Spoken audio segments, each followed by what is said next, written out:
ചോദിക്കാനും പറയാനും ആരുമില്ല. അതിപ്പോൾ നമ്മുടെ ഭരണാധികാരികളുടെ കാര്യം തന്നെ അറിയാലോ. അത് അവിടത്തെ ആയാലും വിരോധമില്ല, ഇവിടത്തെ ആയാലും വിരോധമില്ല, എന്തും ആവാന്നാ പറയണത്. അപ്പോൾ ദുര്യോധനൻ അങ്ങനെയാ തീർച്ചയാക്കിയിട്ടുള്ളത്. സുഹൃത്തായിട്ടുള്ള, തോഴനായിട്ടുള്ള, സഖാവായിട്ടുള്ള കർണനെയും കൂട്ടിയിട്ടാണ് ദുര്യോധനൻ പുറപ്പെട്ടിട്ടുള്ളത്. അതേ, ഒരു കാര്യമുണ്ട് കേട്ടോ.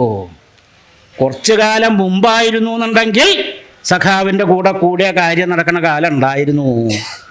ഇപ്പം സഖാവിൻ്റെ കൂടെ കൂടിയിട്ട് കാര്യമൊന്നും നടക്കില്ല എന്നാണ് കേൾക്കണത്. മനസ്സിരുത്തണത് നല്ലതാണ്. ചിരിച്ചോണ്ടായില്ല, പറഞ്ഞത് മനസ്സിലാകൊണ്ടായില്ലേ? കുറച്ചു കാലം മുമ്പ് അങ്ങനെ ഉണ്ട് കേട്ടോ. എവിടെയൊക്കെ സഖാവിൻ്റെ കൂടെ കൂടിയിട്ട് കാര്യമില്ലെങ്കിലും ഇവിടെ സഖാവിൻ്റെ കൂടെ കൂടിയിട്ട് തന്നെ കാര്യമുള്ളൂ എന്ന് അദ്ദേഹത്തിനും അറിയാം. ബാക്കി എവിടെ ഇല്ലെങ്കിലും ഇവിടെ അങ്ങനെ തന്നെയാണ്.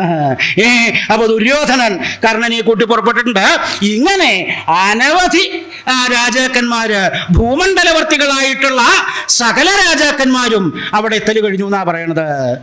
അവർ മുഴുവൻ എത്തല് കഴിഞ്ഞപ്പോഴാണ് ഭഗവാൻ കൃഷ്ണനും ആ പാഞ്ചാല രാജധാനിയിലേക്ക് എത്തലുണ്ടായി. അതെന്താ കൃഷ്ണനും എത്തലുണ്ടായി എന്ന് പറയാൻ? മറ്റ് രാജാക്കന്മാർ വന്നപ്പോൾ ദുര്യോധനൻ വന്നു, ജരാസന്ധൻ വന്നു, അങ്ങനെയൊക്കെയല്ലേ പറയുണ്ടായുള്ളൂ. കൃഷ്ണനും വന്നു എന്ന് പറയാൻ എന്താ കാരണം? അതിന് കാരണമുണ്ട്. അതെന്താ? അത് അന്നുള്ള രാജാക്കന്മാരിൽ വെച്ച് ഭഗവാനോളം യോഗ്യനായിട്ട്, കേമനായിട്ട് വേറൊരു രാജാവില്ല എന്ന് വേണം പറയാൻ.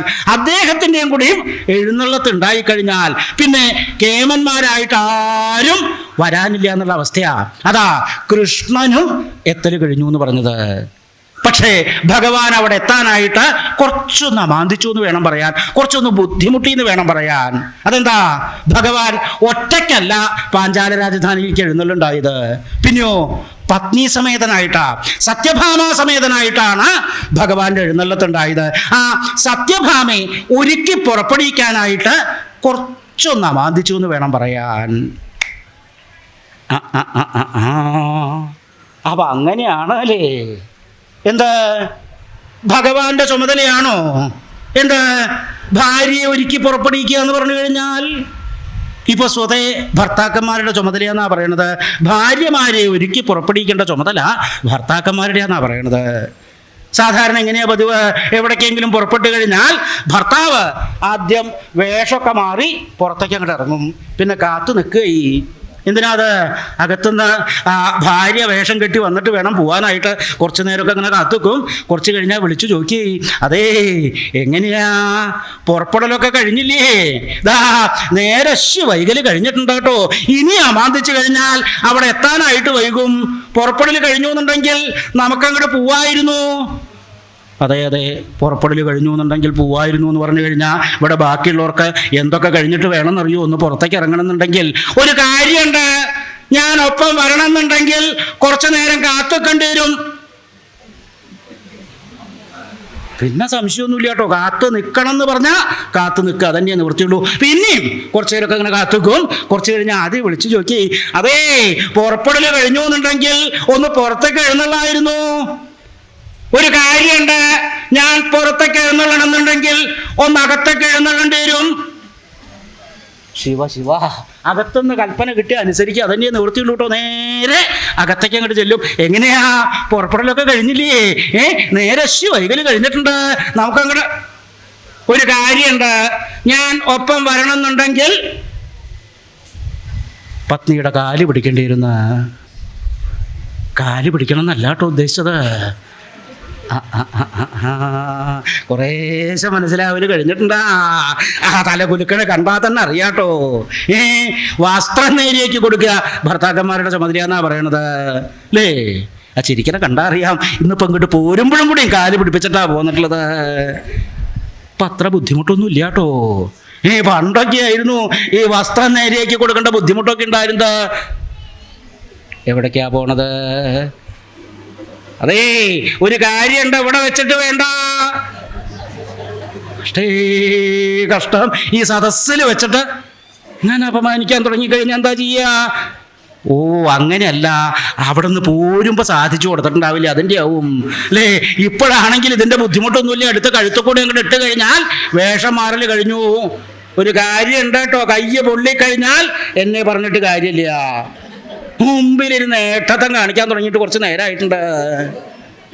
അപ്പോ ഭഗവാന്റെ അവസ്ഥയും നല്ലോണം മനസ്സിരുത്തി കേട്ടോ, കുറച്ച് കഴിഞ്ഞാൽ വേണ്ടതാണ്.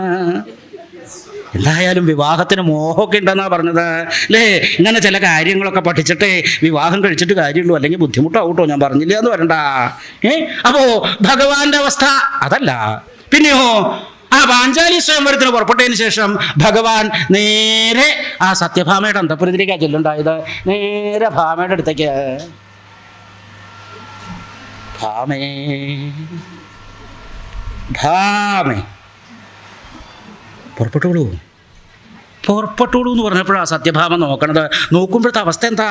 ഭഗവാൻ സർവാഭരണ വിഭൂഷിതനായിട്ട് അങ്ങ് കേമായിട്ട് യാത്രയ്ക്ക് പുറപ്പെട്ടേക്കാ തോന്നുന്നു. ഭാമേ, ഞാൻ പാഞ്ചാലി സ്വയംവരത്തിന് പുറപ്പെട്ടതാണ്. പാഞ്ചാല മഹാരാജാവിൻ്റെ ക്ഷണം വരുണ്ടായില്ലേ? ആരെങ്കിലും ഒരാൾ പോയില്ലെങ്കിൽ അദ്ദേഹത്തിന് അരോഹിയാവും. മാത്രമല്ല ഞാൻ പത്നി സമേതനായിട്ട് പോകണമെന്നാണ് നിശ്ചയിച്ചിട്ടുള്ളത്. ഭാമയും എൻ്റെ കൂടെ വേണമെന്നാ. ഓഹോ, അങ്ങ് പാഞ്ചാലി സ്വയംവരത്തിന് പുറപ്പെട്ടതാണല്ലേ? എന്നാ ഒരു കാര്യം ചെയ്യൂ, അങ്ങ് പോയിട്ട് വരൂ. അങ്ങ് പോയിട്ട് വരുമ്പോഴേക്കും ഞാനിവിടെ സ്വീകരണത്തിന് വേണ്ട ഒരുക്കങ്ങളൊക്കെ ചെയ്തോളാം. ഭാമേ, ഞാനിവിടുന്ന് പൂവലും വരലൊക്കെ സാധാരണ പതിവുള്ളതല്ലേ? അന്നൊന്നും പതിവില്ലാത്തൊരു സ്വീകരണം ഇന്നിപ്പോൾ എന്താ പ്രത്യേകിച്ച്? പുറപ്പാടായിട്ടുണ്ട് കേട്ടോ. വിവാഹം എന്ന് കേട്ടപ്പോൾ ഉത്സാഹമായിട്ട് പുറപ്പെട്ടിട്ടുണ്ട്. സ്ത്രീകളെക്കാൾ ഈ കാര്യത്തിൽ ഉത്സാഹമുള്ളവർ വേറെ ഇല്ല എന്നാ പറയുക. വേഷം മാറാൻ പോയതാവൂലേ? ഭാമേ, ദാ നോക്ക്, എന്നോട് പറയണത് കേട്ട് വേറെ ചിലർ വേഷം മാറാൻ പോയിട്ടുണ്ട്.